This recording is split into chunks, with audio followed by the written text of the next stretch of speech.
Monday, November 27th. We are back on the Sleepers Podcast post-feast week edition. Wow, a lot has changed. I've gained like 12 pounds in the last week. Shout out, Mom. Great Thanksgiving.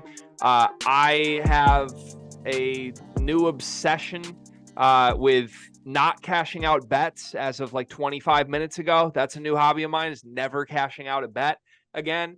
Carter has a new football coach, which I guess I also have a new football coach. I don't know. Fandom's weird right now. I got to evaluate how I feel. We're going to mix football and basketball this episode, but Card, it's good to see you, my friend. And you have a glass of cab, it appears. Yeah, this is kind of just like my farewell to feast week. Lot of food, a lot of non-movement, just a nice little good old-fashioned not move the body, consume as much college sports as I possibly can, and eat as much food as I possibly can. So this is kind of like the little last farewell, just to wrap up feast week. And tomorrow I'm back at it, men's league game, playoff game, first round. It's probably not gonna be pretty, but looking to lock back in and finish the year strong.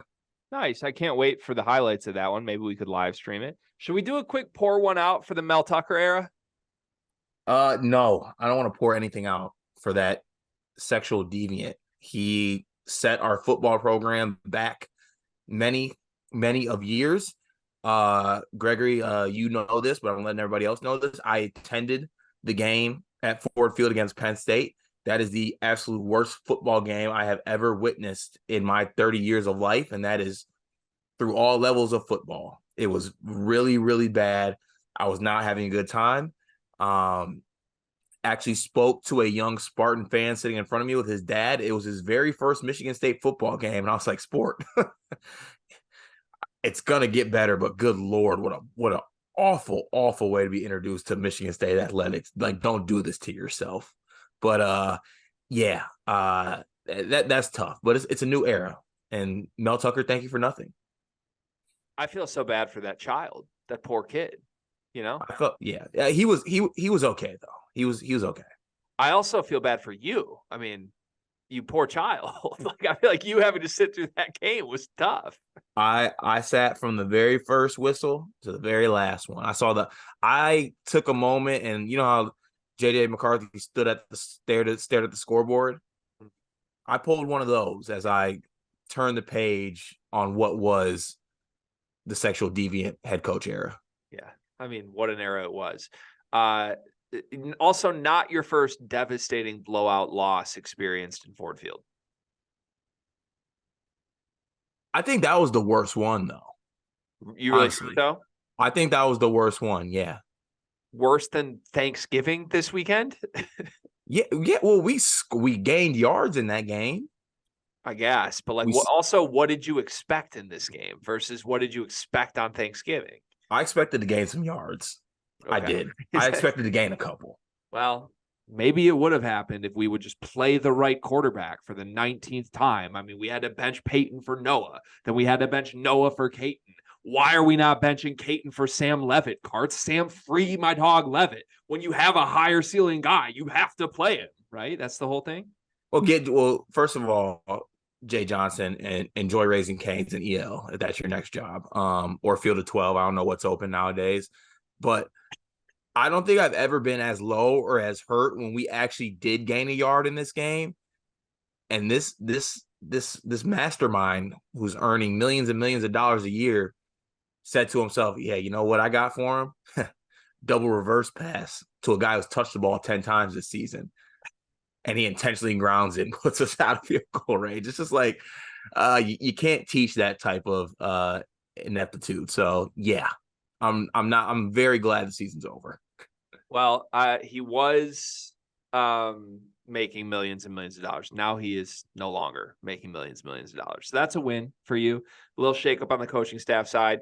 We are going to get to that. We're going to talk football for half this episode. I feel obligated to do some Michigan-Ohio State talk. We're going to talk Jonathan Smith, new Michigan State head coach. And then we are going to do Feast Week takeaways, basically like a stock up and a stock down segment for everything we learned on the college basketball side of things from the last week. Should be a jam-packed episode. Hope you've been enjoying our recaps and previews on the channel. By the way, we did just have our best views week in YouTube channel history. That's the second consecutive week that I'm saying that. Been saying a lot in the last couple of months, which is great. Appreciate everybody's support. But I think this model really works. I think these previews and recaps are kind of extending us to new audiences. People of new fan bases are discovering us for the first time. People that don't realize we have like a heavy Big Ten lean are discovering us and getting really upset with us. I'm enjoying those comments, Cart. Like, we'll just get like an Arizona-Michigan State game recap that we do like 35 minutes on, and Arizona fans will come in and be like, who are these dinguses? They only spent 3 minutes on the team that won. And it's like, well, yeah, he's a Michigan State fan, guys. Like, that's part of it. You're watching our misery more than you're watching our praise. But it's been good. Things are going well is the point. So go subscribe to the YouTube channel. And if you're still looking for ways to support us, number one way to do so would be to join the Discord, where if you join as a paid member, you'll enter the drawing December 1st for tickets to a game of your choice. Yeah, and unfortunately, I don't think we put any cap on that game of choice. We kind of just trusted people to maybe show us a little bit of mercy, keep it a little bit realistic. Just know if you're asking for like Final Four tickets, we're going to have a discussion. There's certain fan bases I would allow to ask us for Final Four tickets. There's others I would not. Be like, let's have a little sit down here. Okay. Not going to elaborate on what programs fall into that category. But I assume. Okay. All right. You want to start us off with your YouTube comment of the day? Yes, I will. I'm actually going to go with this one because I think this is something that needs to be talked about. This came from Kaylin Creedle, and this was on our Battle for Atlantis preview video on the predictions for who will win. And she said, "Woo, these Villanova takes are aging like milk."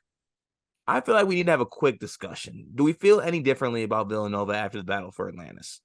A little different. Yeah. I feel a little bit different too. I think I was a little too harsh on Villanova. but at the same time, hold on.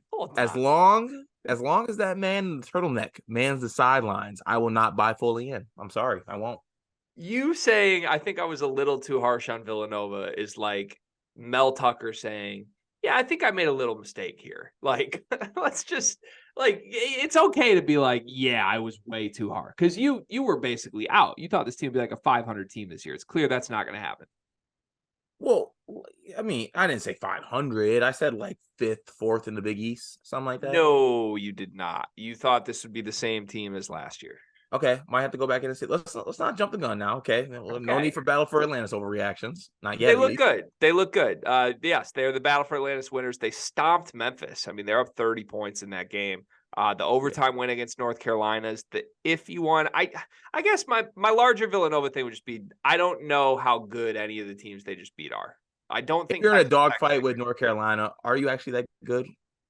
I don't think Texas Tech or North Carolina or Memphis are all that good. And I know 2 of those teams just beat my team, but I don't think any of them are that good. So credit to them for winning. Maryland's certainly not good. And I want to see Villanova play a team that's actually good. And you know what's crazy, Cart? You look ahead on their schedule, the next big game they have is Kansas State, who also definitely might not be good. So we're not going to know. They're probably just going to keep racking up wins that are like quote unquote marquee wins until they play UCLA at home. Are we sure UCLA is even good though? I said UCLA is good. Okay. If they beat UCLA, then we can say for sure that Villanova is good. But congratulations to Villanova, Battle for Atlantis champions. It was an impressive week for the Cats. We're doing the right thing if our videos are reaching the 39 Villanova fans. All right, sir. Thank you. I know. I like poking fun at Villanova fans. It is what it is. Chris Jenkins is one of my top 10 favorite players of all time. That means anything. I feel like you have a lot of top 10 favorite players of all time. Chris Jenkins is a top 10 favorite player of all time for me. I feel like he might be a top 30 player for you, but you put a lot of guys in your top 10. He's top 10. I mean, a lot of guys get eliminated because you got to have a certain BMI to be in my top 10. Like if your body fat percentage is below 10%, you're not in my top 10. Understood. That makes sense. Okay. Comments from the Discord? Please. I missed this, by the way. We had a weird Thanksgiving schedule where we were on and off. Our schedule should be normal. You'll get a podcast episode every day, Monday through Friday, and you'll get videos for recaps and previews in addition to that. What are you pointing at? What do we have here? A cookie? You forgot to bring up my bit. Well, it's nighttime. You haven't been doing the bits at night.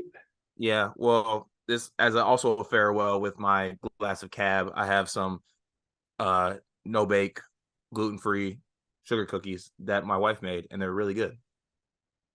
What type of no bake? Like, you don't bake them. What do you mean? Well, like sometimes there's different flavors of no bake cookies. This one is just sugar. Oh, okay. Yeah, they're like I've seen like a no bake peanut butter before. I've seen like Yeah. No, I wasn't sure. Just a sugar. Okay. All right. Shout out Queen Meg. I'd love to try one of those if Queen Meg would be so kind to bring some no bake cookies to our house this weekend. I'll bring you a batch this weekend, sir. I'd like that. That'd be very nice. Okay. To the Discord. If you want to join the Discord, you should join the Discord. There's a link to join in the description of every single video that we put out on the YouTube channel. Go get in there. We need to get to 100 so that we can do our Power Hour episode, and it should be a lot of fun. I think we're around 80 paid members right now, so only 20 more. Do you want to offer anything? Like, we didn't do like a Black Friday, Cyber Monday thing, although I do have some new merch designs dropping soon. I had a meeting with someone this weekend, by the way. I haven't even told you this. We will have some merch dropping soon. With that said, do you want to do a quick Cyber Monday giveaway specifically from you for someone that joins the Discord? Specifically for me, you know what? Don't have much to give. My sports teams aren't that great right now. And I just seen like a lot of people are like, oh, I'll sing a song and record it of your choice if you join the Discord. Like, I want something like that from you. Oh, something like that. Okay. See, I don't want to just take that. I will actually, you know what? Why not? If we get to that number, we get to 100 by Christmas, and I will do a random drawing from someone in the Discord, and I will reenact any music video of their choosing. I mean, that's quite an offer. I was going to yell at you that you need 20 signups to get to something like that, but that's a pretty big ask, so I'm perfectly okay with that. That's nice. Nice. What if you had to pick a song to do for that right now? If you could choose, what song would you personally choose?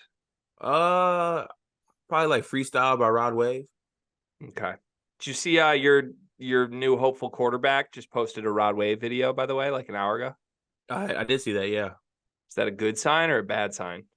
Yeah, I like my quarterback sad and Rod Wave enthusiast. Okay, good to know. All right, you heard it from Cart. Link to join the Discord in the description of this video. A couple comments from our Discord members. Reminder, we read the comments every single day from our Discord members. So this could be you, folks, sitting at home. Travis Nelson starts us off today. He says, let me be unequivocally clear in saying that if I'm not one of Sleeper's staff members in 10 years, I'll be punching air. Okay.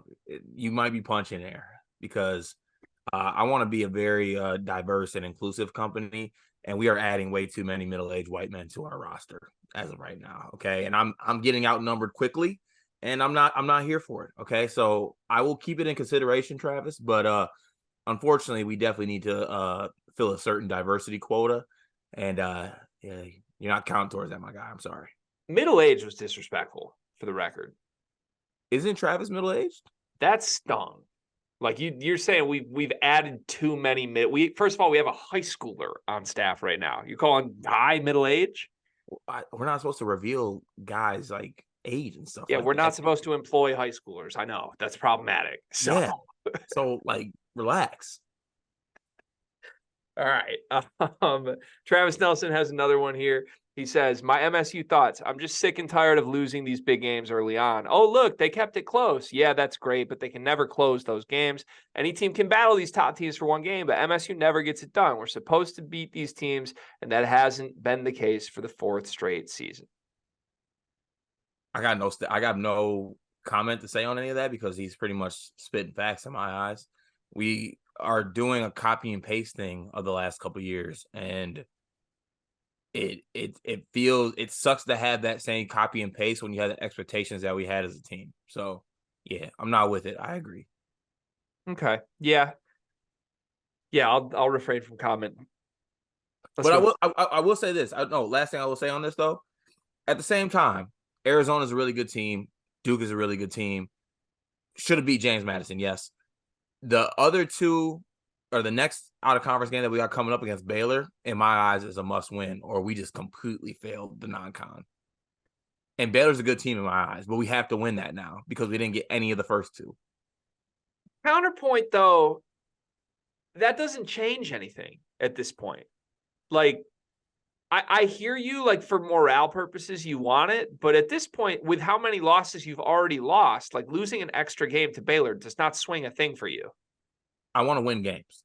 I do too, but that's not a must win. Like, wanting it for morale for your fan base is just, you want it. You're a fan. Like, at this point, you've lost so much, it doesn't matter. You're going to make the tournament. It's what you do in March. But it's also for the team too, for the team purposes as well. Like getting a win against a good team, I know will do wonders for that team, especially for our Lord and Savior, our point guard Wappinator. Yeah, there's nothing he loves more than that. He'll be the first one reposting his stat line if we win the game. Maybe. Yeah, don't think it's a must win. Just think it's a want to win. I guess we'll see. Matt F says, I love hypotheticals. Absolutely agree this team goes as AJ goes. What would this team look like if, like in football, your quarterback is stinking and so you bench him? AJ is benched. Obviously, unlike football, he will still get minutes coming off the bench, but you either slide in Cohen Carr or Jeremy Fears off the bench and tell Tyson, this is your team. We go as you go. Do you like that plan? I do, but that would set off a cataclysmic response from Wap. He would not respond positively to that whatsoever. You are correct. A big part of college basketball coaching is managing personalities and egos. And as I said on the whatever recap it was that we did, I don't think you can abandon AJ, both for his on-court importance and also his locker room importance. Like, he's just, I don't know. He's like the guy with the finger on the atomic bomb button, and you can't make that guy upset. Even if you don't like that guy, you can't go tell that guy you don't like that guy because his finger's on the atomic bomb button. Like, we need that man to keep his finger off the button. So let's keep him happy.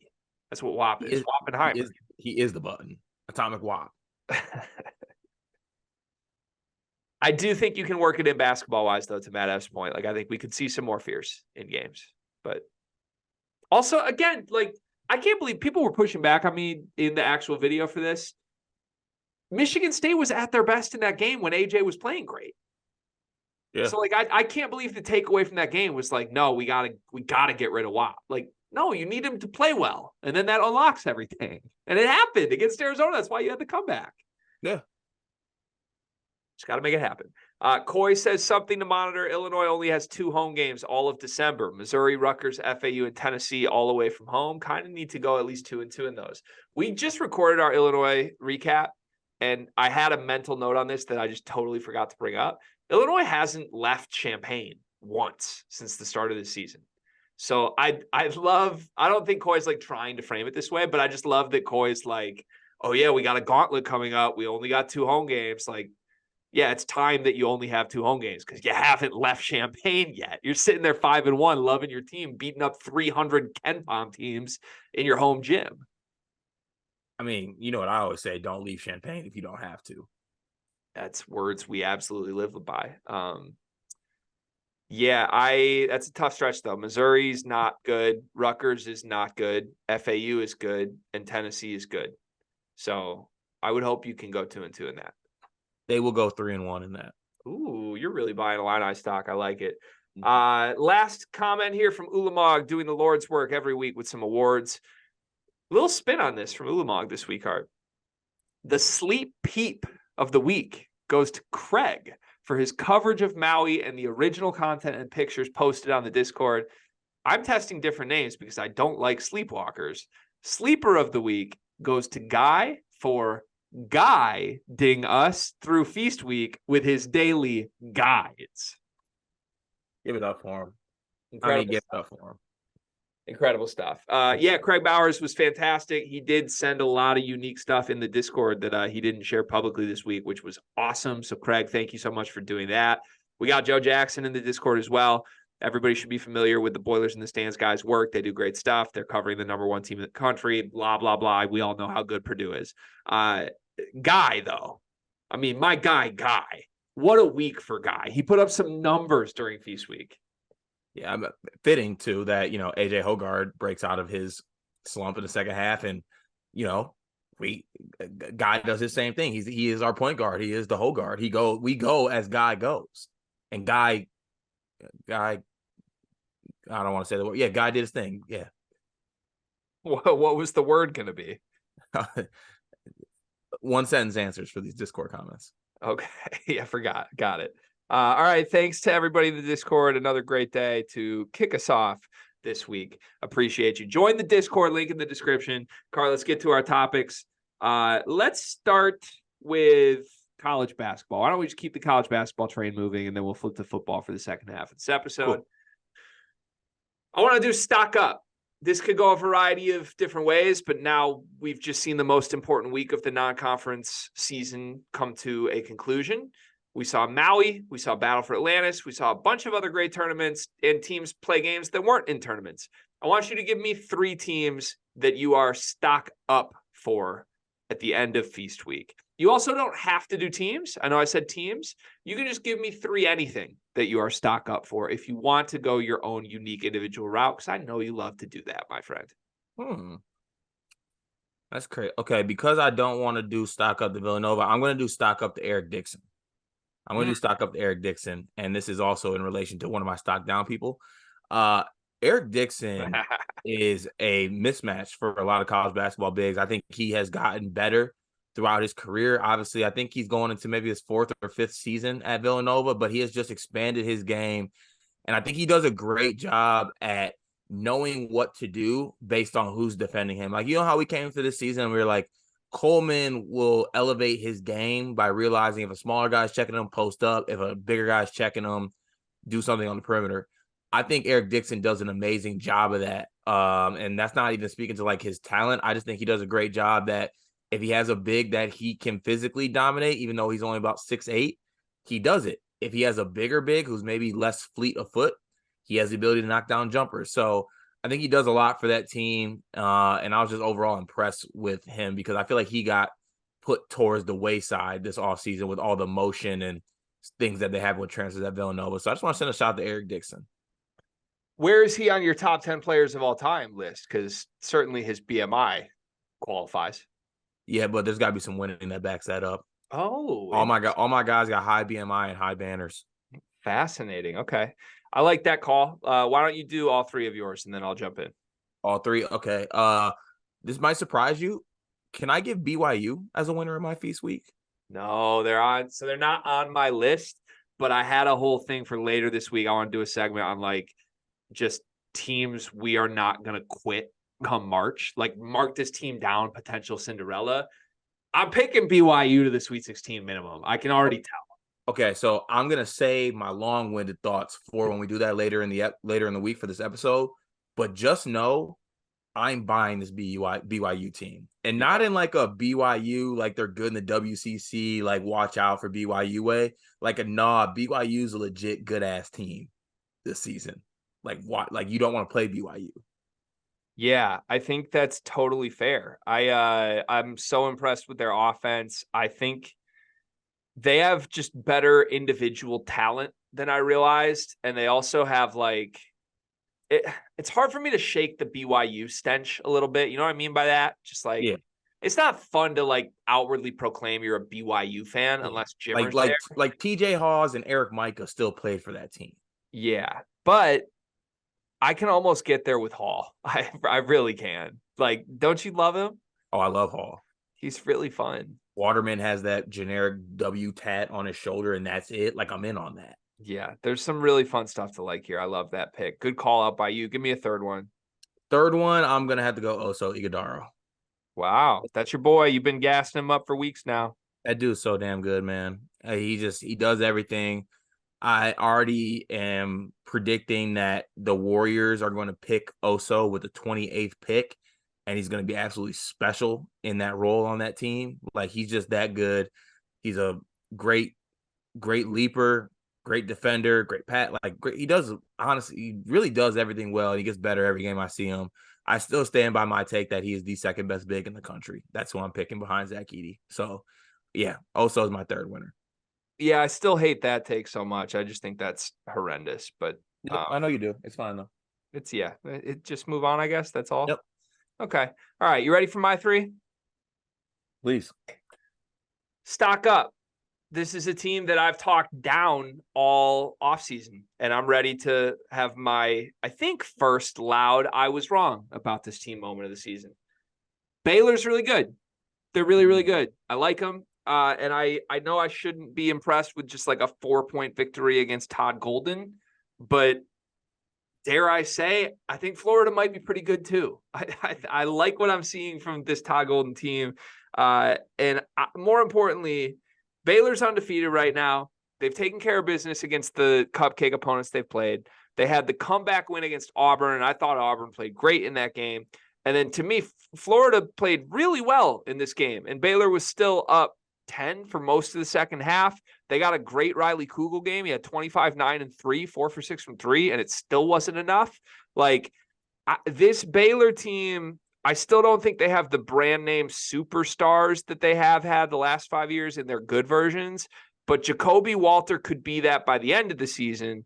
And while I still have some issues with Ray J. Dennis, and I don't think he would have elevated Illinois a ton, he's a bucket in a way I didn't realize. Ray J is a bucket, and I didn't realize that either. Like, you brought that, like, Ray J's a bucket for real. Yeah, he's a bucket, and I like Jaden Nunn.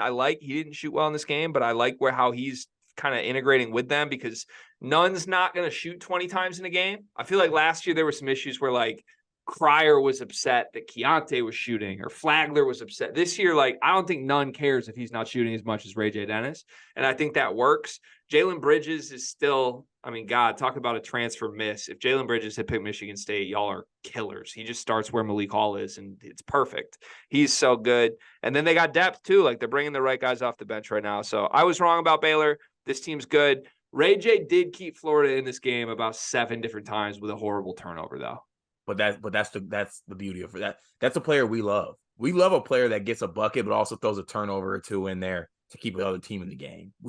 It's an abusive, toxic relationship we can't let go. I just don't think he can pass. That's my thing. And that sounds crazy to say after he had 8 assists this game, but I'm not buying him as a passer. I'm buying him as a scorer. If they could just tell him never pass the ball, I'd be all the way in on Ray J. Dennis. Okay. Yeah, just do you. Don't try to be a point guard, Ray J. Just be a bucket. Team number 2 for me, I think this one's going to shock you, especially because they just got blown out today by your Ohio State Buckeyes. Stock up for Santa Clara. Wow. I think this team's really good. How much Santa Clara have you watched this season? So I only have watched a game and a half, but they did impress me in that game and a half, but they also did get blown out today, like you stated. But like is it Adama Ball? I believe his name is Adama Ball. That dude can go. It's one of the 20 best players in the country, and that might be low. I just want to say that right now. Adama Ball is a superstar. I think he could be a lottery pick. I think if a team doesn't pick him in the lottery, whoever gets him is going to get a lottery pick caliber player. This kid is an absolute monster. We've seen Santa Clara turn guys into pros in the past. I think they've got multiple that could end up happening with this team. They got Christoph Tilley in the front court, by the way, who just remember the name. He's like 7'1". He can shoot. He can pass. He's honestly a player that like you would absolutely love the game of, knowing the type of bigs that you like. His BMI doesn't hit your caliber though, but he can just do a lot for how big he is. I think this team has dudes, and I think they're going to make the tournament. I feel very strong in that. They're going to be the team I think a lot of people hoped St. Mary's would be, as like a real team that can fight Gonzaga in that conference.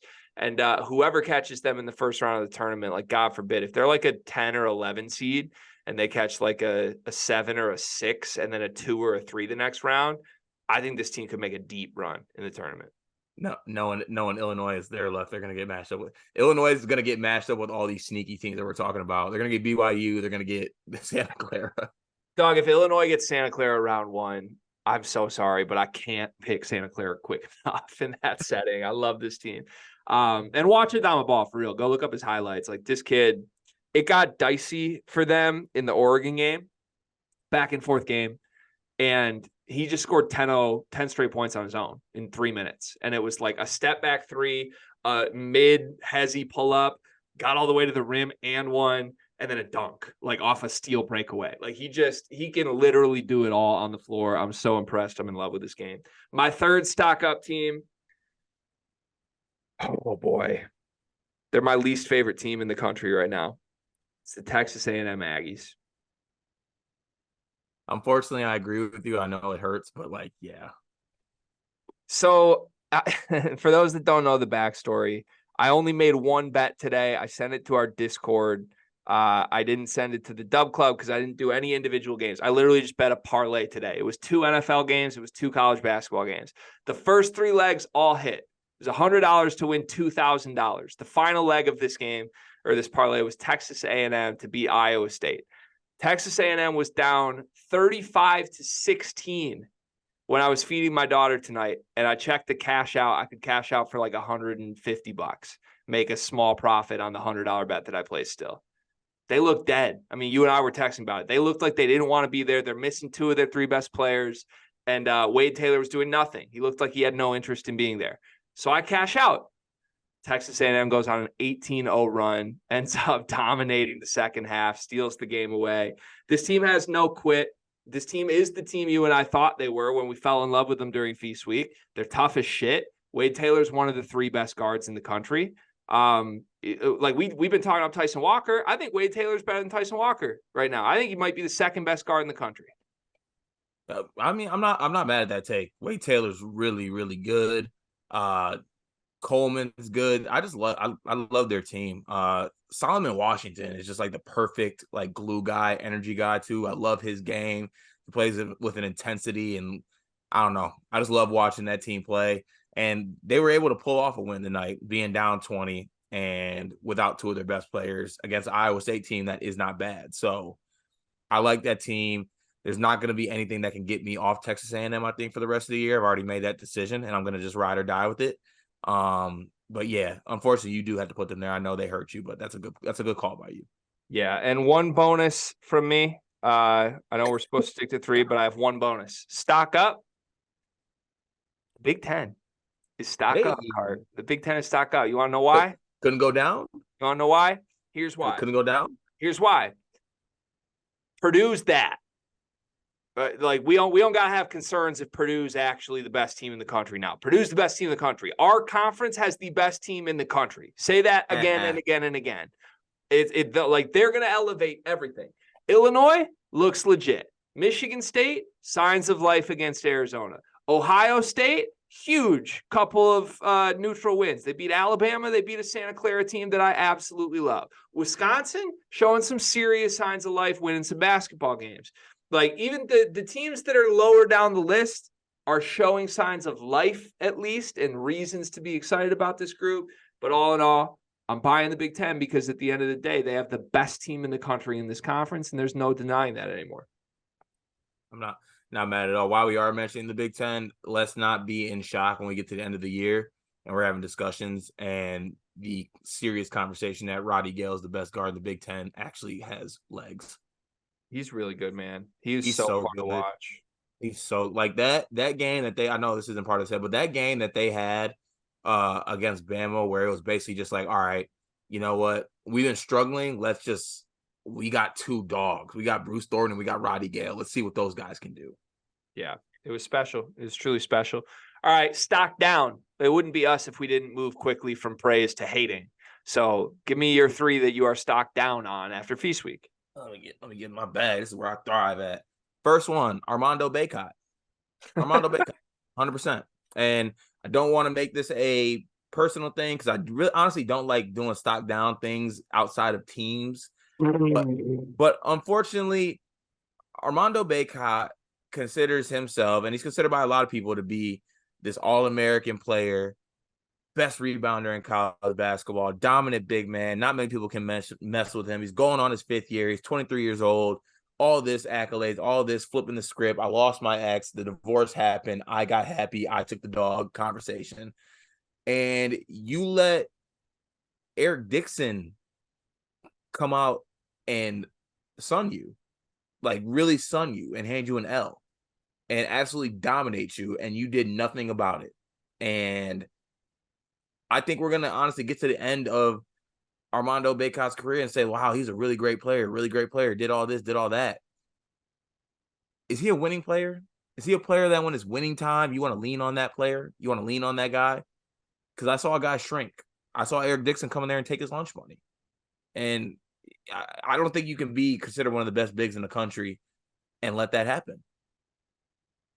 I don't think you're wrong, except I do think you're wrong when you said you don't like hating on anything. Like you definitely. I said I don't like, because I don't want it to seem like I'm attacking a college student athlete. Yeah, sure. So Sure. yeah, I mean, yeah, I get it. Like, yeah, I'm with you. We've had to have conversations with people that we work with from time to time on what's appropriate and what's not. And you are one of the people we've had to have conversations about. So I appreciate you saying what you're saying, but I think it's totally fair and totally warranted with Armando. Like spoiler alert, one of my stock down is North Carolina as a team. I couldn't be less afraid of Armando Bacot and RJ Davis.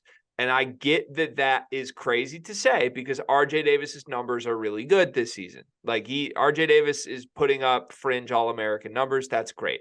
Armando Bacot's putting up the same stuff he's been doing his whole career. He's getting 1,000 rebounds a game. And if you actually watch the game, it's rare to me that I feel like he's dominating the game in the post. And I think this team did not take the step forward that we expected post Caleb Love. Part of that you could blame the surrounding pieces for, but I like what I'm seeing from Harrison Ingram right now. I think he looks good. Cormac Ryan had the whole weird injury thing. They won the game after, like without Cormac Ryan the next game. So like, I guess give them credit, but I don't like it. I don't feel like I trust this team. I think this is the same group it's been because any team built around RJ Davis and Armando Bacot is what it is. Those guys are good individual stat players. Those guys are not guys that have ever been a part of serious winning teams other than one crazy 3-week stretch in the NCAA tournament. Yeah, I'm with you. Which, by the way, who was their best player during that run? Caleb Love. And he ain't here. Good call.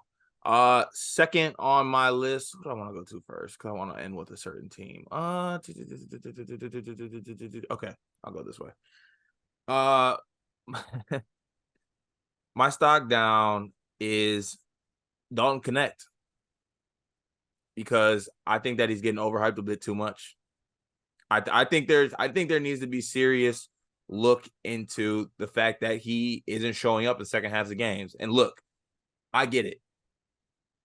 He's in Hawaii, humidity, all this stuff's going on, cramps happen. I get that. Like that's not he really can't control that. But I got my eye on it going throughout the season. I need 2 halves to connect. I need him to connect 2 halves together. He hasn't done that. Yeah. Except against Michigan State. He just doesn't guard and he gets cramps. And those are 2 things that can't happen at the same time.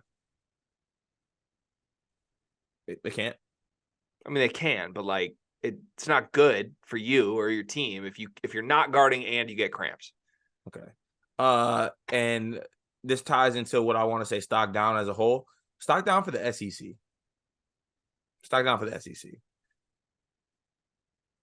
Why are you making that face? Elaborate. Why? I don't think Bama's as good as I thought they were going to be. I don't think Arkansas is as good as I thought they were going to be. Tennessee kind of wavered a little bit in Maui in my eyes. Kentucky's having dogfights with St. Joe's. Just stock down for the SEC in my eyes. Counterpoint. Texas A&M looks good. Okay, that's one. Counterpoint. Kentucky looks good. I like Kentucky, but okay. Stock Counterpoint. down. Counterpoint. Counterpoint. Huh? Florida looks good. No. Counterpoint. Auburn looks all right. All right. Okay, so they got a lot of teams, right? I like to go stock down SEC. But did we really think Tennessee was elite? Like Yeah, I Tennessee did. clearly I looks did. better I than we did. thought. I did. Not coming into the season, you didn't. Uh, I mean, after that Michigan State scrimmage, I did. Okay. All right. I guess. I don't like that one. Sorry, I'm stock down on your third stock down. I think that was a bad stock down. My final stock down is one, or no, I have two actually. Sorry, I just jumped on your North Carolina. I have two. R. Creighton. It's time for the first conversation about R. Creighton. This is what it comes down to for me. The loss to Colorado State was horrible. They got punked. It was a blowout. It never should have been a blowout. It is what it is. I think the serious issue is not that one result from one game. I think the serious issue is Stephen Ashworth is not what I thought he would be. Yes. Yeah. I agree with that 100%. I think that's a cause for concern. We were hopeful that Ashworth's presence would mean Trey Alexander looks great and Ashworth's a floor spacer and it all works out and you don't miss Ryan Nemhard. The truth is, I think Alexander does look better, although he was horrendous in the loss. But Ashworth is a clear, like they're just worse. They're way worse than they were with Ryan Nemhard with Stephen Ashworth. So Yeah. I can't take them serious as a title contender if that's what it's going to be all year.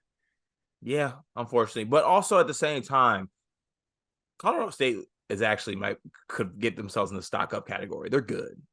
They're super good. I love him. I love Isaiah Stevens. He's love Isaiah incredible. Stevens. Yeah. Okay. Yeah, I don't know. Like, and Ashworth's shooting the ball well, by the way. Like, the part of the problem here isn't like he's missing shots. It's just he's tiny, and I don't think he can get his shots off. Yeah, true. It's not great. They need to just go all in on Trey. Like, let's act like there's only one guard on the floor. Just let Trey just do everything. And I know he has some bad games, but I do not care. Trey Alexander's a bad man. Yeah. Okay. Final stock down for me. I do think you'll like this one as well. The Duke Blue Devils. I've been hinting that I think this team is soft. Did this team like lose any notable games this week? No. Did they have a sleepy little game that they hope nobody was watching right around Thanksgiving against Southern Indiana? Yes, they were trailing Southern Indiana by 4 points. Carter, this is the same Southern Indiana team, by the way, that lost to Michigan State 74-51 in a game in which Michigan State shot 1 for 11 from 3-point range. I thought Michigan State played objectively terrible in the game against Southern Indiana, and it was still a dog walking. I have no idea how this Duke Blue Devils team lost a 20-minute stretch against Southern Indiana. They are one of the worst basketball teams I have ever seen, and I think that says something about where this Duke team is at. I agree with you. I think the soft moniker is something they're not going to be able to shake. I think that might just be who they are as a team. And as someone who watched that Southern Indiana team, embarrassing that this game was even as close as it was and that this team was able to play with them at Cameron. It's almost worse to me that they just like flipped it on second half too. Like that just means you no-showed. That says something about where you're at mentally, not just physically. So yeah, I hated it. I hate everything that I'm seeing from Duke right now. They're sitting there 5-1, but I think we've gotten a lot of really underwhelming performances from Duke. So there you have it, folks. Stock up, stock down from Feast Week. Sleepers Media on the YouTube channel. We are now at the halfway point of our episode, Card. Do you want to do an on-the-fly ad read that has nothing to do with what we're doing? Yeah, of course. And it's going to be a repeat of what was said earlier because I feel like you didn't say the point that needed to be said. There might be some new people listening to us, right? There might be people who are previous listeners to us and realize that we're ramping things up and they want to find a way to support us. I I think everyone out there kind of wants to do the things for the, hashtag or quote unquote blue collar guys, hard workers, little guys, small business, whatever term you want to use. The best way to do that currently is by joining our Discord. And not only does it support us, but the community that's being built over there, the perks that you get with joining it as well, as far as the giveaways, information that we have, conversations about basketball, just dialogue in general. Even if you don't want to participate in that, the best way to support us is by joining the Discord for a small fee of $9.99 a month if you join on desktop. And that directly supports us in everything we do and all the time that we put into this as far as editing and content and watching the games and doing all that. And we appreciate it greatly, every single person who does it. So if you aren't already, join it. God damn it, just give it a try. I promise you won't leave afterwards. We have great retention rate outside of Steve Parks. By the way, shout out to Steve Parks. He still comments on our YouTube videos. I see you. But besides that, we got good retention rate. That means that the stuff is good. Jeff Parks. Jeff. Sorry, Jeff. Now he's not going to comment on our YouTube video. I mean, you asked for me to do something on the fly, and then you expect that not to happen. That's on you. Yeah, understood. Okay, thanks for the ad read. And just to add to that, it literally pays my checks right now. Like that's where my income is coming from now. Is various ways that we make money off of Sleepers, which includes watching our YouTube videos and joining the Discord. So yeah, my little baby daughter car is about to eat real food this week for the first time. Hey, terrifying. I have to learn how to like cut up and dice a banana this week. That's what we're starting with. And I got to be able to buy bananas. I got to be able to buy a dicer. And right now, like, funds are low. You said you got to buy a dicer? Yeah. I assume that's how you dice a banana, with a dicer. No, you just take a knife and you just cut it, probably. Last time I did that, I sliced my thumb open. I still have a scar. That's crazy. You can see it. Yeah. That's Not tough. great. Not great. No such thing as a banana dicer. I'll let you know that right now. But yeah. Well, I think I could probably find one. Check TikTok. Did I tell you my new Shark Tank idea, by the way? No. I'll tell you offline, but I have a great new entrepreneurial endeavor that I'm undertaking. That'd be great, because I realized today, as I was actually watching Shark Tank before I went to go record with you, that the money is making anything kids related. So if it's a kids product, as far as like anything that involves kids, it's going to make money and people are going to eat it up. It involves kids. I can't believe you just nailed that. It literally is a kid-oriented idea. I'm in. It's great. Okay, we'll talk. We might need you as an investor. I have one business partner already on this mission with me. So is it Evan Meyer? No, it's not Evan Meyer. I can't let Evan around kids. Isn't Evan a teacher? Like, I don't want Evan to get in a Josh Giddey situation. Not that he would, but like there would be people trying to trap Evan in a Josh Giddey situation. That's facts. Yeah. Do not want to see Evan at a parent-teacher conference. Yeah. And to be clear, like Evan would never, but like you don't want your boy to get Josh Giddey. Do you know what I mean? Like, I'm just saying. Should we move on? I think we should. I think we should. Should we move on from one sexual deviant to another sexual deviant? Oh, good Lord. What a segue. Yeah, I guess. Michigan State has a new football coach. It's Jonathan Smith, Oregon State's previous head coach. Build the dam is the hashtag. I know Michigan State loves their hashtags from their head coaches. So we'll see if there's any dams being built in the deep end going forward. But yeah, I think good football coach. Had a great 2-year run in the last 2 years. He inherited one of the worst programs in the country, absolutely, at the time that he took it over in the Pac-12. He had 3 consecutive losing seasons to start. Then he had a 7-6 season. Then he had a 10-win season. And then now, what are they, 8-4 right now, pending the bowl game? So hard to say he was not successful at all. Like, he's got a knack for building great offenses. I think people consider him more of an offensive guy based on what I've heard. You can tell me if I'm wrong on that, but he's bringing a lot of coordinators with him. Might have an opportunity to bring some players with him, including a certain underclassman quarterback that is a dual threat that had some very special offensive packages built up for him this year. So are you pleased with this hire? Do you think this is good for Michigan State? Is it the best they could have done? You know, I don't know if it is the best they could have done. And I might be wrong on this. I might be naive about the situation. But there probably was some bigger name hires out there that they possibly could have got. I don't know who it could have been, but like, who knows? Could have been anybody. But that doesn't change the fact that I think this is a good hire. I think that he is going to build something. I mean, we're at rock bottom right now as far as Michigan State football. We needed a hard reset. I think he'll do a good job of doing a hard reset of this. I think that he will be a football coach that wins 8 to 9 games on a yearly basis, and with the possibility of winning more depending on what he does, his resources, his staff, and the players that he gets. He's a former college quarterback. I think he does a good job with quarterbacks. God damn it, we need a quarterback. So maybe he can bring one with him. If not, I got faith that he can go get a quarterback. Like, last season, even though he was Pac-12 coach of the year, and had a pretty good season, he came into this year and saw an issue. He's like, I don't have a quarterback. So he went to the transfer portal and said, I'm going to get my team at quarterback. And he went out and got DJU. And as a DJU hater coming into the season, I thought he had a pretty good year. I thought he did some pretty good things with Oregon State. So I like the hire. I think he's a good dude. I think he's a good football coach. So I'm happy with it. Like, if you want me to give it a grade, I think I give it like a B grade. I feel good about it. Okay. I don't hate that grade at all. Like I said, I don't think Jonathan Smith is a bad football coach by any means. I think his Oregon State teams were very tough.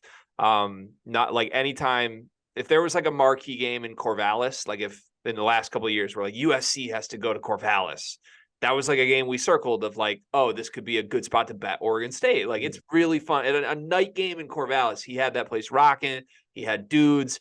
You're right. Like the development we saw from Uiagalelei from Clemson to Oregon State, like, has me really excited that this guy can unlock things from really talented players. Yeah, can I flip now and do the problems I have with this? Yeah, can I say one last thing?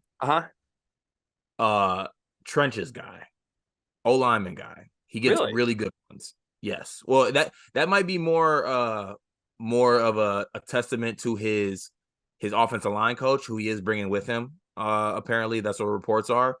But like, yeah, like he's a guy who builds really good offensive lines, and we have awful ones. So yeah, I mean, everything's been awful, right? Like every single thing needs an upgrade. So it is good. It seems like people are pointing to a lot of different strengths for Jonathan Smith. So that's good. It's not like he's a one-trick pony of a coach. He's been good at a lot of different things. He's built a good staff. He's brought good players in. And the thought would be with more resources, he can be more successful at an even larger extent in Michigan State. Here's my thing. It is projection, because he hasn't been that good at Oregon State. And while you can sit back and say, like, wow, what an impressive turnaround from a team that won 2 games to a team that's consistently winning 8 games, you're right. That's good. He deserves a lot of credit for it. It's not great. It's good. It's not great. And I hear everybody saying this was a bad coaching carousel cycle. He might have been the best they could do. I have a little bit of pushback on that in just a moment, but I just think, like, if we're talking, we think he's a coach that can win 9 games consistently in the Big Ten, right? That's sort of the bar for us to call this a successful hire, is he's going to win 9 games year in and year out when we get 3-4 years down the road, right?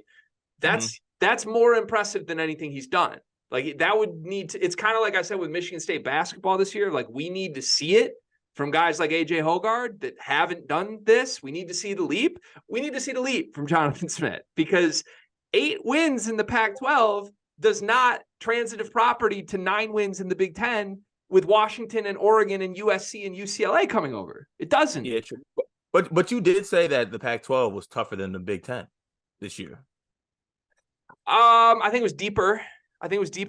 But like there is not. I mean, we can talk about Washington and Oregon, who are great teams. One of them is going to be in the playoff, but like, there aren't Michigans and Ohio States in the Pac-12. There aren't. Right. So like, and I know the Big Ten's expanding, so schedules are going to be crazy. Strength of schedule is going to change every year. But if Jonathan Smith's really lining up 3 years from now, and his schedule includes 6 games against Michigan, Ohio State, Penn State, Washington, USC, UCLA, Oregon, and then like you go down from that group of 7 down to the next group of like Wisconsin, you're going to need some schedule luck if this guy's really going to win 9 games year in and year out, I think. Because I don't view him as a guy who's going to run a program that mixes in with Michigan and Ohio State and Penn State and USC and Oregon in this. I just don't. I think that's like now there's 5 monsters in this conference. And if you went out and got a monster, the big name was obviously the raise the flag that Spiro was screaming about with Urban Meyer, but like, there's a limited amount of monsters in college football that can just instantly make a program ready to contend. I don't think Jonathan Smith is that. I don't think his biggest successes of his career were close to contending. Like, I just don't think that's the case. I mean, he just had his quote unquote best team. His tenure just ended with a 31-7 loss to Oregon. what are we doing? The team didn't get over the hump in the Pac-12. At Oregon. I mean, yeah, I know. Oregon's really good. They beat Oregon last year. He's gonna face really good teams in the Big Ten 4 years from now. But to get to 9-8 wins, he doesn't have to win all those games. And you also don't have to be some powerhouse to beat those teams as well. Like Mel Tucker beat Michigan teams. Like, you know what I'm saying? Like if it's a rivalry game and it can really go either way. You just got to give yourself, you don't have to be like some juggernaut. We don't have to be like the teams you mentioned. But if we can be somewhat confident or maybe better at some positions and then have good coaching and good game planning, you can win football games like that. And they don't got to win everyone, but if they win some of them, you know, I don't want to reveal what you said yesterday, but I thought like your plan for like what his first 4 years look like works for me. You said like winning season, 7 games, 8 games the next year, and then like with those 8-4s, I see like a 9-3 season or maybe even like a 10-win season somewhere in there, just to mix that in. I think that's kind of a good scale to judge him on. And I think he can get there. And at the end of the day, too, we got a good guy. So like that kind of counts for something. At least he is. I think he's a good guy. It 100% does. I got a little concerned when I saw some Kleenex on the private jet. That just like, we don't need Kleenex around my coach anywhere right now. But yeah, correct. I think there's no character concerns here whatsoever, which is great because other candidates definitely had character concerns. And it wasn't just Urban. Like PJ Fleck was on a list at one point. So we have a guy who we like the character of. We like everything about him as a guy. We like everything about him on paper as a football coach. He just needs to do something he hasn't done. That's all that is my hold back on him. Couple just things I want to like, not rebuttal, because I'm not saying this is a bad hire by any means, but just things that are now part of the narrative that are bugging me here. Have you heard a lot of like, well, Oregon State's a place nobody wins at? Have you heard that? I've heard nobody. That. I've heard like the hard to win there. Yeah. Okay. I've heard a lot of like, well, nobody wins at Oregon State. So him doing this is like a clear, like if he could win 8 games at Oregon State, he's a great coach. Let's go back through since 2000. There's 4 guys who have coached at Oregon State since 2000. Dennis Erickson was there for 4 years since 2000. He had 3 winning seasons in 4 years. Mike Riley took over for him after that. He was there for 12 years. You know why he was there for 12 years? Because he had 8 winning seasons in 12 years. Gary Anderson took over for him, was horrible. He was fired after 3 seasons or left after 3 seasons, 0 winning seasons in 3 years. Then Jonathan Smith came in, had 6 seasons. He had 3 winning seasons in 6 years. It's not a place nobody could win at. In fact, if you're looking at the last 4 coaches since 2000, Jonathan Smith is 3rd in terms of seasons with winning records. So like, I just don't like that talking point. I get what he inherited was really, really bad.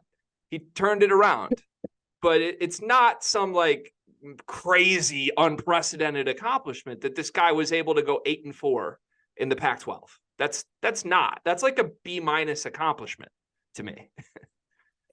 I mean, I guess so. I think a lot of that is also relative, like who's in the Pac-12. But I will say that it's not like he won at an impossible to win spot. I think he took. I don't think that should be the narrative. I think it should be he took basically a rock bottom program and they're relevant now. Yeah. 5-7 against ranked teams the last 2 years, I believe is the number. So like if those are, he had 2 great years at Oregon State, 5-7 against ranked teams. Like, I just don't know, man. Like I'm not seeing like I get it. He turned it around. That's absolutely true. But like you said, a lot of this comes down to like, who did you play? Like, let's look at who they played this year. Like outside of like, you say that, but like outside of like Sabins and Kirby Smarts and Harbaughs and Days, like what are other teams against ranked records? Or like other coaches? Right. I mean, I hear you. I hear you. I think they're like, when you look at like, 8-4 was great this year in the Pac-12. Like, can we dissect his wins real quick? Who were the 8 wins this year? He beat San Jose State. Great win, I guess. UC Davis. Okay. He beat San Diego State, who's now horrible. He lost to Jake Dickert, who at one time was the hottest name, according to the people who are now saying this is the best coach you could get. He had a great win against Utah, who at the time was 10th in the country. Utah now not close to the team they were earlier in the season, but that's a good win, right? Good win against Utah. He beat Cal. He beat UCLA, again, looking horrible now, but at the time, good win. He beat Colorado after the wheels had fallen off. He beat Stanford, who's horrible. Mm-hmm.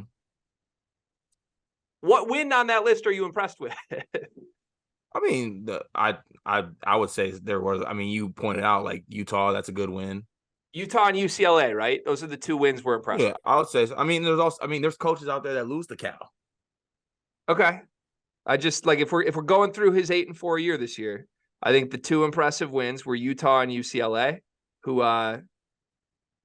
both finished 5-4 and 4-5 in the Pac-12.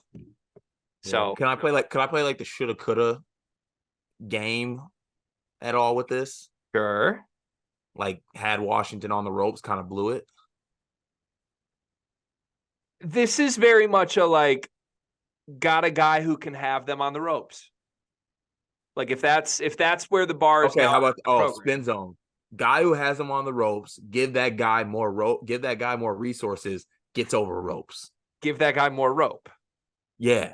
Gets over ropes. Maybe I'm willing to buy that. I want everyone to acknowledge it's about projection. Don't make the same mistake we made with Michigan State basketball. He needs to make a leap to be the coach that's actually the best hire available in this cycle.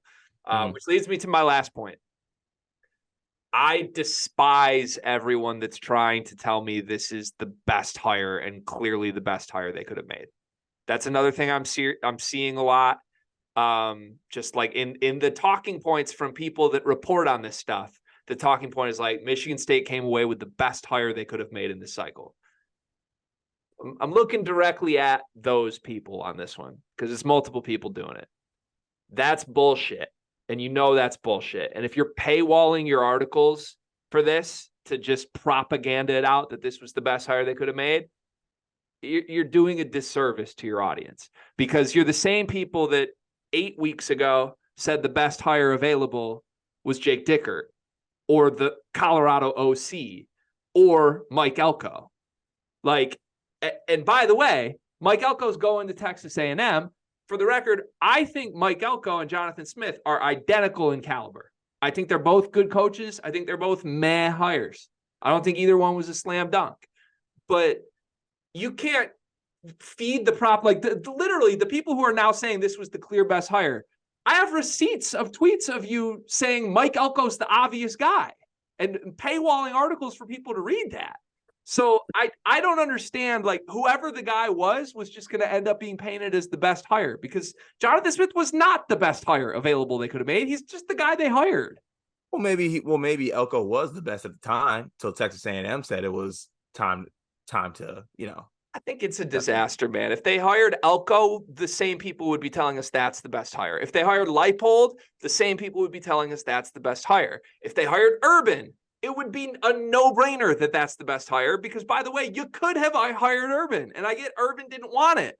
But, like, you could have found a way to get it done. I just don't. Yeah, I don't think we could. I really don't think we could have with Urban. But I hear you with saying that. Like, I think a little bit of that is just like, I don't know. Just, I mean, shit, I wasn't the one saying this, so I can't explain it. But, like, you're a Michigan State person. So, like, you're going to be like, yeah, I love this hire. Unless they absolutely hate it. It's just, like, a shitty hire. Then I feel like they'll come out and say it. But, like, if there's any leeway or if he's the same as other people, you're going to be like, oh, yeah, they did the right thing.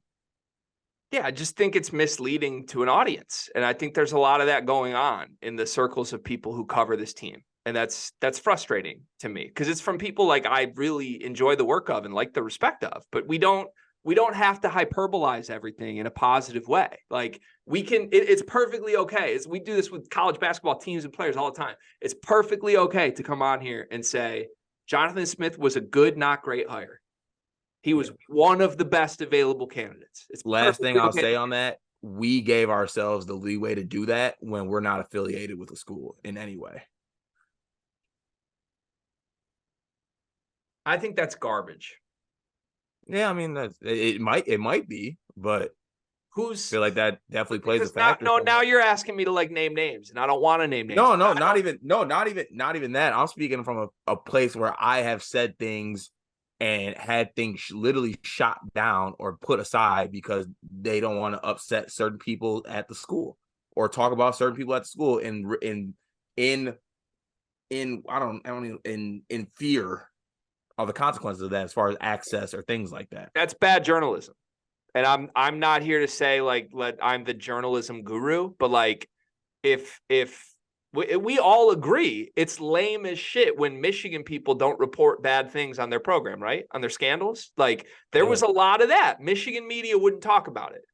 So I want to not do that. I don't want Michigan State people to paint everything as if it's perfect when it's not. And again, that doesn't just apply to Jonathan Smith, who I think is a good coach, and it was an okay to good hire. But running around now just because he got hired to say he's the best hire is nonsense and it's bullshit. And I wish the people who actually, because these people do have sources and they work their butts off and they do a lot of great work. I just don't get why they have to go the extra mile to like lie to their audience. It bothers me. Yeah, I can't answer for that. All right. Rapid fire follow-ups, and then we'll wrap the Jonathan Smith segment. Yeah. I want to play, do you want this person in a Michigan State football program next year? Do you want this person still in the Michigan State football program next year? Yes or no? I'm going to throw names at you. Okay. Ready, set, go. Harlan Barnett. Yes. Caden Hauser. No. Sam Levitt. Also no. I think those are the only ones that I have. I was going to like get into the weeds more, but if you're saying no to the two quarterbacks, then I think you'd say no to everybody else on my list. Yeah, no. What's give me the reasoning on the quarterbacks. I'm a little surprised you said no to both of them. Well, one, I feel like they're both gonna leave anyway. Like I feel like that's like right, like new coach, people that recruited them aren't there, not successful, new coach coming in, they're gone anyway. I guess I was a little bit harsh on that. I mean, I did talk about how I feel like Jonathan Smith is a guy who can do good things with quarterbacks. So, like, if they want to stick around, if I had to pick one of the two, I want Levitt to stick around more than Hauser. Okay. I think Hauser actually might be bad. Whoa. We got there. Oh, my God. I've been waiting for it. We got there. Wow. I'm like, I'm happy for you right now. But also, can he be bad and still end up being good, or is he just bad? I mean, he had an impossible job this year. Like no quarterback on earth would have survived playing behind that line against Penn State. So, yeah.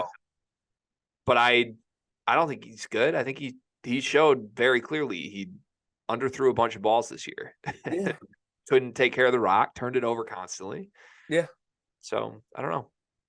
I'm proud of you. That's how I feel right now. I feel like, we finally got there. It just took a brand new head coach with new quarterback prospects and knowing that Caden Hauser won't start next year for you to finally say it.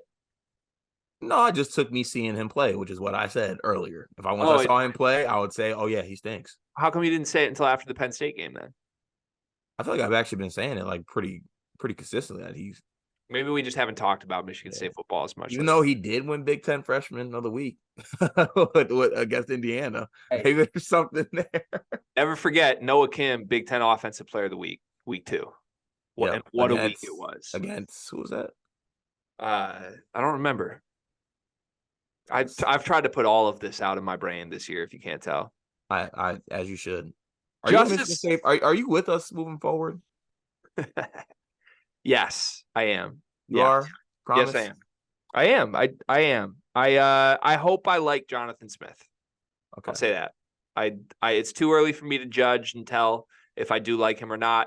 It became very clear after the Mel hire, like I just despised Mel's gimmicks. So it was hard for me, even though it was hard for me to root for Michigan State football under Mel because I just hated Mel.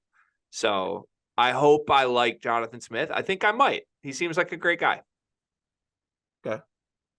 Happy to have you. I hope I like him too. I hope he wins a couple games. If he brings Childs, I'd be really excited.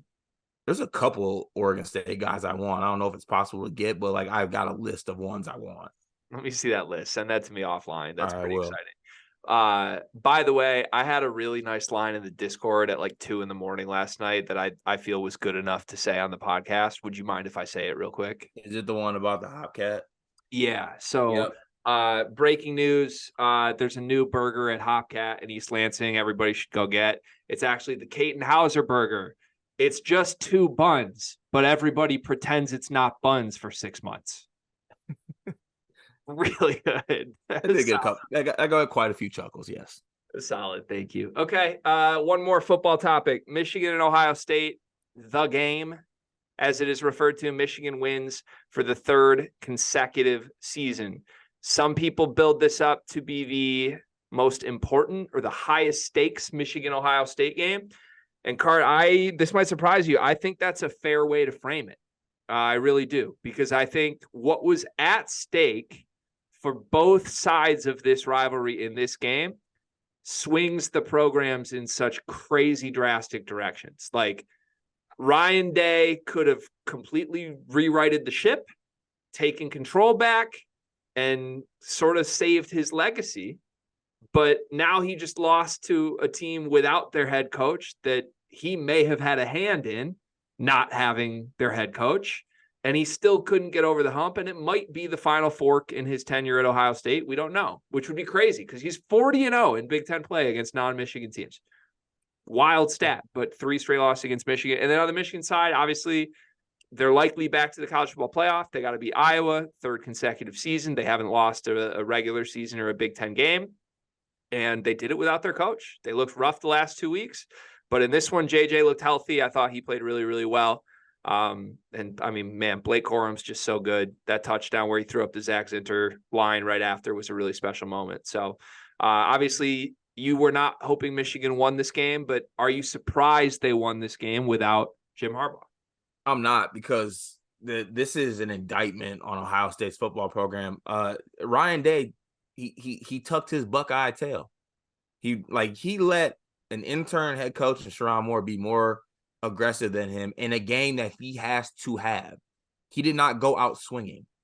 He didn't. And you can't have I get the stats. I get what Ryan Day has done as a coach. You cannot have this level of talent of team and in the biggest game of the year lose to that rival 3 times in a row after you chirped them, after you turned them in for sign stealing, after you said you're going to hang 100 points on them. You did not back up your talk. You're all talk. You had the talent to do it, and you're just not getting it done. And it's like, if I'm an Ohio State fan, I'm livid for real. Like, all that means absolutely nothing. It has led to nothing. It has led to 3 straight years of you being beat by your rivals. And I also just have a hard time grasping the fact that at a school like Ohio State, with the resources and the talent, especially at wide receiver, that you equip that with a quarterback like Kyle McCord, man. Like, he's just not that guy. He just isn't. Like, it's not, you can't get mad at him. He should not be the quarterback at Ohio State. He's just not that guy. So but it's not even about that. It's about Ryan Day. Ryan Day was born on third base. Harbaugh was right. Dude was born on third base. Dude is soft. Dude is fragile. Dude, in the biggest moment, pissed down his leg, is what it is. And it'd be a lot different if Marcus Freeman could have put a couple more guys on the field, because we'd be talking about what he did in the game versus Notre Dame. We just had to wait a little bit. So, okay. Couple things. I think in the history books here, Jim Harbaugh's born on third base quote is going to be an all-timer, right? It already is. It was right. I mean, it was essentially a prophecy, right? Because, like, at the time that was stated, there wasn't much success for Michigan at all when he came out and said that. And, like, it's kind of... And that was such a great statement about birth. And then he followed up another thing. And then once he got to talking about other birthing rights and stuff like that, okay. So, yeah. Look, I make no mistake about it. I'm not here to defend the man that is Jim Harbaugh. But what I am here to do is give credit where credit is due. And I think if we're going through, like, rivalry storybooks in the last 50 years of college football, like, Mark D'Antonio's pride comes before the fall was such a key moment, and it swung everything, and it became this rallying cry. And I think Jim Harbaugh's born on third base did exactly the same thing.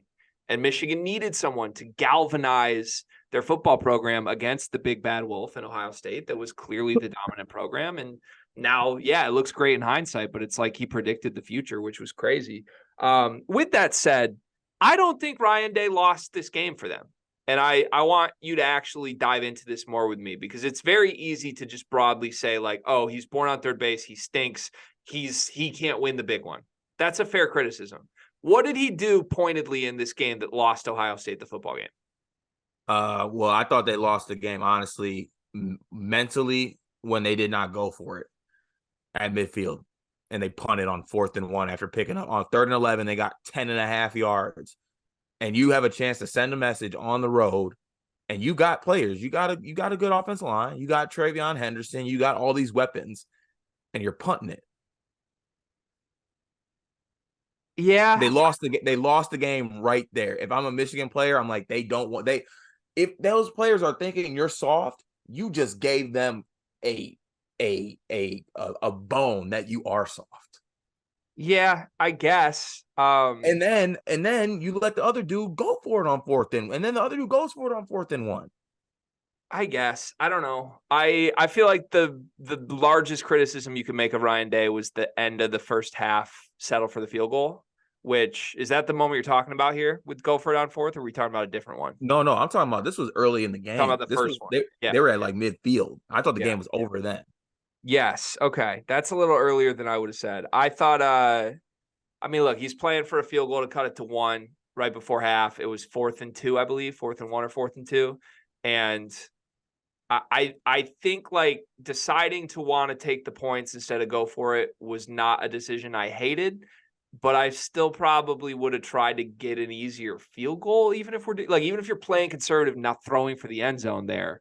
I would have liked like, let's try and get a 20-yard field goal instead of a 40, but I don't know. Like I'm from the camp and the court of, if you think you can win this football, if you really think you can win this football game and you think you're those guys and you believe in your guys, you can get a yard. You can get a yard. Yeah. Okay. So in your mind, there's a very clear thing here under a Ryan Day program where everyone involved deep down knows in the pit of their stomach that they're not those guys in big games. Like, it's just like, I'm trying to think like what even like the NBA equivalent or something like it would be. It'd be like, I don't know. It'd be like the Clippers kind of.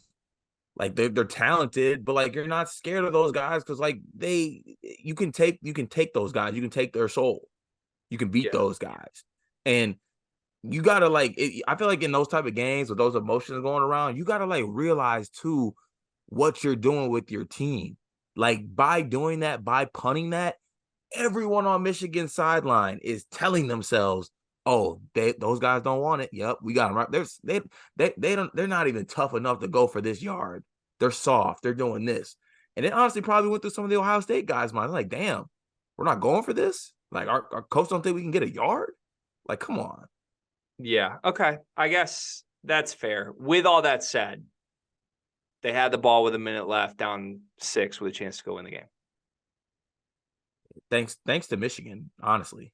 Right. But that's kind of where like we can say all we want about, oh, Day cost them this, Day cost them that. Like, and Day, the players had a chance to go win the game. The ball was in their hands. It was a legacy potential moment for Kyle McCord, for Marvin Harrison Jr., and McCord legacied his way out. It's what happened in this one. And Michigan, I thought, forced it. Like, it wasn't like he just sailed to throw. Michigan got pressure to him in the biggest moment. He had a couple nice throws to get the drive going, honestly. Like, I mean, watching that from my television, rooting for Michigan, which I know I'm a Michigan State football fan. I know I'm supposed to be, but I want to see my dad happy if they're playing Ohio State for a chance to the college football playoff. Even though I'm not a Michigan football fan, I don't like Jim Harbaugh at all. I want to see my dad happy. So that's where I'm at. Like I had a weird feeling Ohio State was going to come win the game when Kyle McCord completed his first 2 passes on that drive. And in the end, it was a great defensive play. But so you're Roman Wilson's comments, you're kind of right in line with him. I mean, he came out and sat there at the podium and said, well, he was asked, were they more physical this year? And he laughed and said, no. you're buying into that, it sounds like. But I feel like you hated the Roman Wilson quote. Because I feel like he specifically, with what his comment said, he was calling out Marvin Harrison Jr. And then that's just like, all right, you're Roman Wilson. And that's Marvin Harrison Jr. That's not how you call out in that situation. There's not a thing that Roman Wilson has ever done or will ever do better than Marvin Harrison Jr. except play for Michigan. Except win. Except win. I mean, but winning does matter. It does, but he made it that guy who wears the Louis V and wears the $1,000 cleats and does all this isn't tough. He is. He's also better than you. Okay. Yeah, swinging up a little bit, but yeah, like if he would have took a swipe at Ryan Day, I would have been like, oh yeah, I'm in. Yeah, as far as rivalry chirps go, wasn't my favorite ever from Roman, but also wasn't like drastically bad. Like, I don't know. I didn't mind it. He was kind of I didn't realize it was so pointed at Marvin. I thought it was more at everybody, but oh no, it was I mean, the initial comments were all at Marvin. Okay. Yeah, I like that a lot less than if it's entirely pointed at. Also, did you see like the Samaj Morgan stuff too? Mm-hmm. Like, come on, man. Like, okay. All right. I mean, also good luck to Samaj Morgan for the next 3 years, because every single game that he plays against them, he might actually do good against Ohio State, but they're going to take his head off. Do you love these exact quotes? If these quotes word for word are said by Michigan State players after a win against Michigan, don't you love them? Probably not. Really? I would not like if Trey Mosley came out and was like, oh, Marvin Harrison Jr. wants to do all this and do all that. Yeah, it's Marvin Harrison Jr. Okay. I mean, he didn't say Marvin Harrison Jr. wants to do all that. Even softer, he didn't say Marvin Harrison Jr. He might as well have said him. All right. Okay. Guys who did not do any of that in the post game, two of them, JJ McCarthy and Blake Corum. You are a Michigan State football fan. You've now watched Blake Corum for 3 years. You've watched JJ McCarthy for 2.5 years be key integral pieces of this team. There still is some big game JJ stuff, which I don't think is super fair, but until he does it in the college football playoff, there's going to be like, this guy can lose you a big game moments. He had the fumble against Michigan State in his half starter year with Cade McNamara. He had a horrible game against TCU in the playoff, as everybody knows. He's 3-0 against Ohio State, 2-0 as a starter. To me, that's legacy stuff. I thought he was one of the hugest differences in this game. Obviously, Michigan was good in a lot of ways, but I think the gap between Kyle McCord and J.J. McCarthy was a rather large part of why Michigan won this game. J.J. made some freelancing plays that could have gone wrong. They didn't, because he put the ball just out of reach of the Ohio State defender, and his guy made a good catch multiple times. I also thought he used his legs pretty effectively in this game in ways that we didn't see the last couple of weeks when there were injury concerns. So my question to you is this: How will you remember J.J. McCarthy and Blake Corum at this point? Do they still have to prove it to you, or what's your stance on these two guys? I mean, I don't think you can argue that Blake Corum's one of the better like college running backs. I think that have like kind of play. I mean, last year, was he not in the Heisman talks? Mm-hmm. Yeah, so like you can't discount that. I'm not sure like where I would like what box I would put it in, like best Michigan running back of all time or something like that. I don't know what like box to put it in, but like he is a great college football. He's a great running back. Great running back. JJ to me is a good quarterback. He's a good quarterback. He's a good quarterback who wins a lot. He's a good quarterback who wins a lot and has choked in big moments. I don't think Corum's choked. Okay. Yes. He's also been great in big moments. I think that's fair to say at this point, right? Like I don't think it's fair to frame it as he's choked in big moments, unless you also now add the caveat of he's been great against Ohio State 2 straight years running to win those games. He had a good game this year against Ohio State. It was not great. You just won't use the great word. You thought this was really a great performance. I thought that he had some plays that directly affect, like he had some really good play, like you said, with his legs, throwing the ball, doing all that. He had a great game. I thought he was the difference. Truly. Oh no. No, because Ohio State did a pretty good job against Michigan's run game for the majority of the game. Like, if you look at two of their biggest drives of the game, when it was a tie game and Michigan kept going down to take the lead and responding to Ohio State's response, like it was JJ's plays that kept those drives alive. It wasn't Blake Corum up the gut. It wasn't Donovan Edwards, because he ran into a wall every single time. He got so much worse. Like, I feel like with JJ, everybody wants him to have these prolific Bo Nix numbers to take him seriously as a quarterback. It's never going to happen. It ain't got to be Bo Nix. It ain't got to be Bo Nix numbers, but like, are we really like calling greatness? Like, he threw for 1 TD and threw for 148, 16 for 20. And that TD was a dime. Like, so to you, that's great. To me, you're not watching the game if you came away with anything other than that was a great quarterback performance. And I know you watched the game, so I don't want to sit here and be like, you didn't watch the game. But I think it's hate in your heart that's speaking into not being able to say the word great when describing JJ McCarthy and using numbers to back it up. I think you just love JJ. I do love JJ. Yeah, so I think that's where it comes. That's not like, come on, man. Like, I hate to do the box score thing, but I also watched the game. Yes, he had that one throw. And then the rest of his, I mean, he had that one throw. He had that one touchdown throw. He had one throw. No, I'm saying the touchdown. He had the one touchdown throw. Okay. He had the across the body throw. And then he had the dart to Cornelius Johnson where he pushed off. And that was like, those were the 3 that I remember distinctly. Was there anything else? I'm like, yes, he had like 10 good throws, but it's like, we can't come on here and just praise it like it's a great performance. He threw for 148 yards and 16 completions. He did what they needed to do to win. He's a good quarterback who does what he has to do for Michigan. He can throw for 248 if you need him to. He did it last year against Ohio State, right? Correct. That's yeah. So like last year he had a great game against Ohio State. This year he had a good game. And if you're just defining it by passing yard numbers, then just disagree on quarterback evaluation with it. It's fine. Like, I'm not out here advocating. With numbers like this, I'm not advocating that he should be at the Heisman ceremony. Like, no way. Like, you need to have gaudy numbers in order to be taken seriously. It's like, oh, that guy should be taken first overall, or, oh, that guy's an All-American. I'm not advocating for any of that. I am advocating that, like, this dude was the difference in the game. Like, those freelance plays that Kyle McCord couldn't make and made mistakes on, and JJ making those dart throws on 3rd downs that would have been punts to an Ohio State team in a tie game that just ran 8 consecutive run plays into the end zone. Like, Michigan needed those drives. They needed JJ to be the difference because they were defending the run pretty well. JJ was the difference. Kyle McCord was not the difference. That's what I saw in this game. And JJ was good. Yeah. JJ was good. Kyle McCord was at best okay, maybe bad. So let's call it definitively what it is. What does JJ need to do for you to call him a great college quarterback? Because I feel like he could come out here. They could beat Georgia, which I'm not predicting, but they could go beat Georgia in the national title game. He throws for 170 yards, and you'll say it was a meh performance. Yeah, I'll say it's a good performance. So you won't call him a great quarterback unless he starts throwing for 300 yards. And he ain't got to throw for 300 yards, but I'm not going to come on here and be like 148 yards is a great performance. Okay.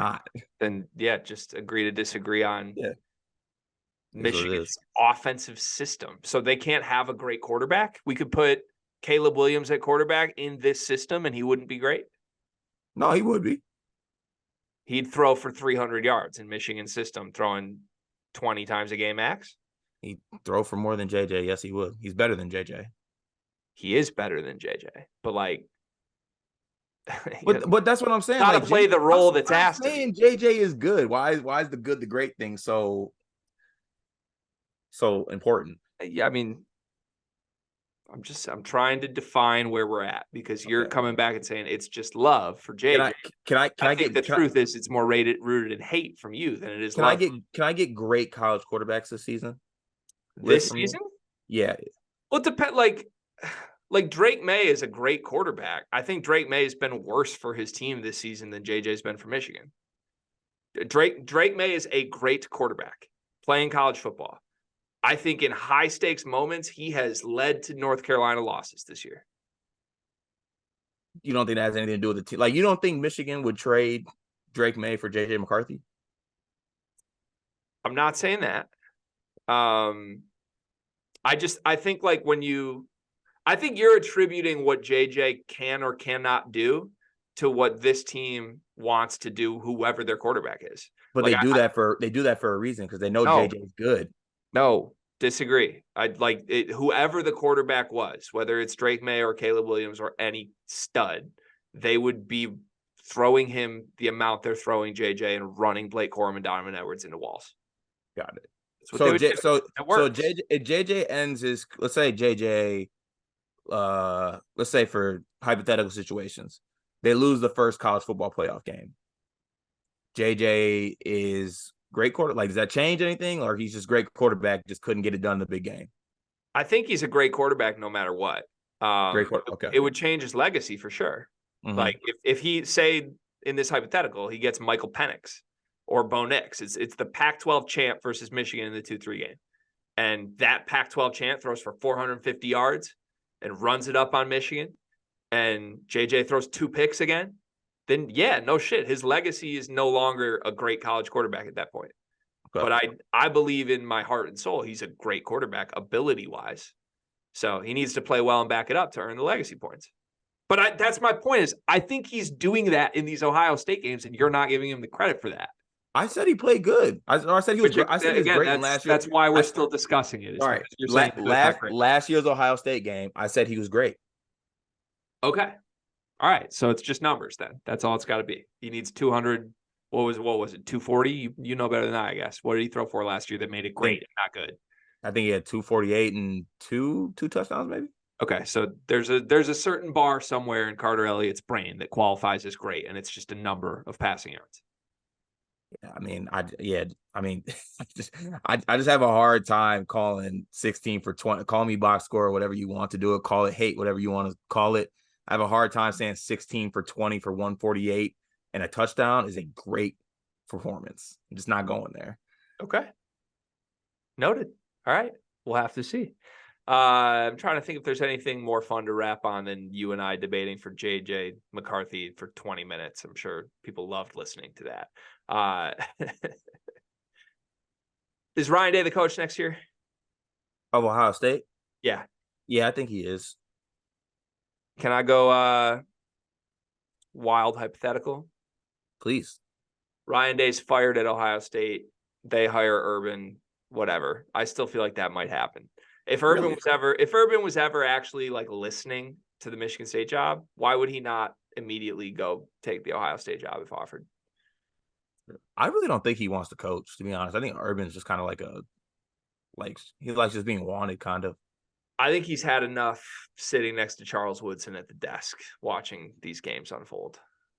I think that might be enough to drive a man back into coaching. Urban Meyer wouldn't have Kyle McCord out there. I'll tell you that shit. I didn't think McCord was that bad in this game either. Pick six was bad, or the pick that led to the touchdown early was bad. But yeah, I mean it's tough when his mistakes directly led to points and things like that, and like in big moments and things like that. But it all comes back to Ryan Day for me, like I said. So that's the one hypothetical I had. If they fired Ryan Day, if you had the choice between Ryan Day and Jonathan Smith, who would you prefer to be Michigan State's head football coach? All that comes with it is Ryan Day. Like, do I get Hartline? Do I get any of the other guys? Yeah, you get Ryan Day gets to hire whatever staff he wants, just like Jonathan Smith did. Oh, see, that's the interesting thing. So he can bring his players with him. Right. This is a man. Let me be extremely clear about this. This is a man that is 40-0 in Big Ten games that aren't against Jim Harbaugh. Yeah, I hate doing this, but I literally think anyone could. I think any competent coach could do that with that team and that staff. Except there's been coaches that come through and haven't done it. Like Urban didn't even do that. Urban won him a national championship. Correct. But like as far as Big Ten dominance goes, and I get we can't call it dominance because he keeps losing to the same team. But like Ryan Day's record in the Big Ten is better than Urban Meyer's. In the same tenure, Urban just won the big games. Like, but we can't just, it's doing what we do with Purdue basketball. It's just throwing it out the window because they lose one game when it matters. Well, that's not, I think Matt Painter's one of the best coaches in college basketball. I think Ryan Day is one of the best coaches in college football. That's what I'm trying to say. I disagree. Okay. All right. I mean, God forbid Ryan Day couldn't go to the Pac-12 and win 8 games. I mean, if he got fired and go somewhere else, we might see it firsthand. Jesus Christ, man. I'm starting to think football as a whole is just, it's cooked. That's what I think it is. So you'd want so I'm guessing you'd want Ryan Day at Michigan State, yeah. I think he's a much better football coach than Jonathan Smith, yes. Okay. I think Ryan Day is a top 7 coach in college football right now. And you're also like, whoever gets him, if he leaves Ohio State or not. If I'm Ohio State, I hold on to him for sure, because a huge part of this conversation is the fact Harbaugh's probably not at Michigan next year. So what does Ryan Day look like in a Big Ten that doesn't include Jim Harbaugh? He probably never loses. If the big bad wolf is gone, why would you not want the guy that beats everybody except the big bad wolf? And at a time where his program might suddenly not want him, like it's literally sitting on a silver platter for someone to scoop up and take this dominant guy. And I can't believe, it seems like everyone's just going to let that pass up. And maybe Ohio State will be lucky and hold on to him. I don't know. I still feel like they might turn on him, but it's crazy to me. Yeah, I don't know. I'm just not the biggest Ryan Day guy. I don't think I am either, but he's 40-3. What are we doing? Yeah, he is. Okay. We'll agree to disagree. That's all it is. Different opinions. Can I stake a claim though that if he does go somewhere else and stinks, we have a combo. If he goes somewhere else and is good, we will also have a combo. Yeah, I don't like talking Ryan Day this much, but sure. Okay. We can do Throwing that. it out there. We can do that. All right. Congrats to Michigan, right? Do you want to say a congrats to Michigan? Wish them well on their way to the Big Ten championship? Congrats. Do the damn thing. Please beat Iowa, because I feel like if they do they have to win to get in? They can lose to Iowa and still get in, right? No, they got to beat Iowa. For real? There's no chance they lose to Iowa though, right? Never say never. I will say this. I really wish Cade McNamara was healthy for this game. Me too. That sucks. That would have been scenes. Like, it just, no matter what happened, that would have been an electric watch. And now we get to watch Deacon Hill. Yeah.